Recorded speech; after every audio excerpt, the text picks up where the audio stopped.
प्रणाम, मैं हूँ मेघा और आप सभी का स्वागत है मेरे YouTube channel @live with Megha में। Well, this video is a study vlog or a challenge video and the challenge is learning web development from YouTube at zero cost. And I'm too much happy for saying that this is day 27 of the challenge. Well, tomorrow will be my exam, so I have also prepared for that. So थोड़ा सा मैं JavaScript पढ़ूंगी और थोड़ा सा मैं coding करूंगी क्योंकि कम पढ़ो पर डेली पढ़ो। The thought of today's video is that life is short and it's up to you to make it sweet. So आज है रिवीजन करने का दिन। Well, after preparation, it's time for learning JavaScript. So let's start the journey. और आज मैं पढ़ने वाली हूँ loops in JavaScript और मैंने पिछली क्लास में for loop तक पढ़ाई कर लिया था। अभी मैंने पढ़ा अनदर टाइप ऑफ लूप जिसका नाम है वाइल लूप और प्रीवियस क्लास में मैंने पढ़ा था फॉर लूप। फॉर लूप और वाइल लूप दोनों ही सेम वर्क करता है, बस डिफरेंस ये है कि दोनों के लिखने का जो पैटर्न है वो अलग होता है।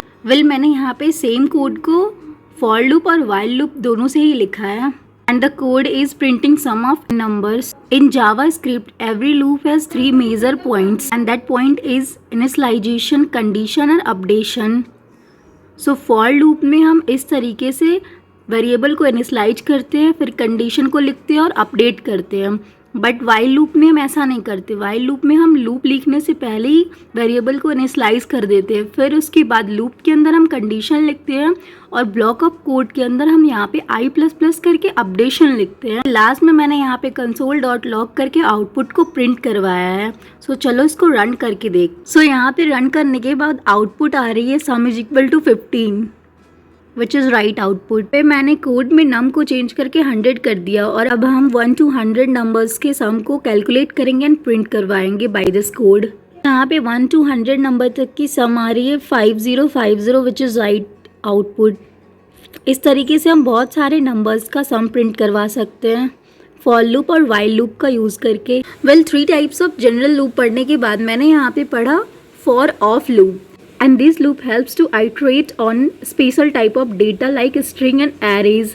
इस कोड में मैंने for of loop को string के लिए अप्लाई करके देखा है। कोड में मैंने मेगा नाम की string बना ली, उसके बाद मैंने इसमें for of loop का यूज़ किया है string के कैरेक्टर्स को प्रिंट करवाने के। सो यहाँ पे ये for of loop है और ये जो let I है, यहाँ पे I वेरिएबल है और उसके बाद ये जो str है वो स्ट्रिंग को सिग्निफाई कर रहा है कोड के अंदर। ये स्पेशल टाइप ऑफ लूप इसलिए है क्योंकि ये स्पेशल डेटा टाइप्स के लिए यूज़ किया जाता है और इसमें हमें ना ही इनिशियलाइज, अपडेट और कंडीशन देने की ज़रूरत पड़ती है। खुद ही सब एज्यूम कर लेते हैं और उसके बाद कोड को रन करके आउटपुट प्रोवाइड करता है। सो चलो इस कोड को रन करके देखते हैं। This is the output of code using for of loop. It's time for solving question on CodeSafe and I solved this first question whose name is capital gain tax. This is question and this is my output and I write this code in C++ language and this question is based on conditional statements like if, else if. But instead of using conditional statement I use ternary operator क्योंकि मुझे यहाँ पे ternary operator use करना reliable लगा क्योंकि ternary operator इस case में मुझे clean और short code प्रोवाइड कर रही थी। Why I am using ternary operator for this question? This is expected output which is same as expected output. That's for today. Bye bye. Subscribe for more and keep shining and keep smiling.